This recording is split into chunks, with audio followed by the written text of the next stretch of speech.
युवा कवि अनुज लुगुन की एक कविता अघोषित उलगुलान। अल सुबह दांडू का काफिला रुख करता है शहर की ओर, और सांझ ढले वापस आता है परिंदों के झुंड सा। अजनबियत लिए शुरू होता है दिन और कटती है रात, अधूरे सनसनीखेज किस्सों के साथ।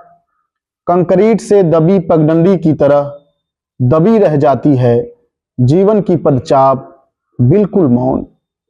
वे जो शिकार खेला करते थे निश्चिंत जहर बुझे तीर से, या खेलते थे रक्त रंजित होली अपने स्वत्व की आंच से, खेलते हैं शहर के कंक्रीटी जंगल में जीवन बचाने का खेल। शिकारी शिकार बने फिर रहे हैं शहर में, अघोषित उलगुलान में लड़ रहे हैं जंगल।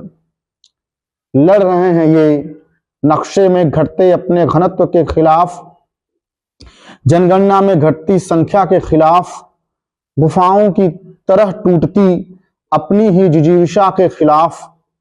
इनमें भी वही आक्रोशित हैं जो या तो अभावग्रस्त हैं या तनावग्रस्त हैं, बाकी तटस्थ हैं या लूट में शामिल हैं। मंत्री जी की तरह जो आदिवासियत का राग भूल गए रिमंड का सूट पहनने के बाद। कोई नहीं बोलता इनके हालात पर, कोई नहीं बोलता जंगलों के कटने पर, पहाड़ों के टूटने पर, नदियों के सूखने पर, ट्रेन की पटरी पर पड़ी तुरिया की लावारिस लाश पर। कोई कुछ नहीं बोलता। बोलते हैं बोलने वाले केवल सियासत की गलियों में आरक्षण के नाम पर। बोलते हैं लोग केवल उनके धर्मांतरण पर। चिंता है उन्हें उनके हिंदू या ईसाई हो जाने की। यह चिंता नहीं कि रोज कंक्रीट के ओखल में पिसते हैं उनके तलवे, और लोहे की ढेंकी में कुटती है उनकी आत्मा। बोलते हैं लोग केवल बोलने के लिए। लड़ रहे हैं आदिवासी अघोषित उलगुलान में, कट रहे हैं वृक्ष माफियाओं की कुल्हाड़ी से, और बढ़ रहे हैं कंक्रीटों के जंगल।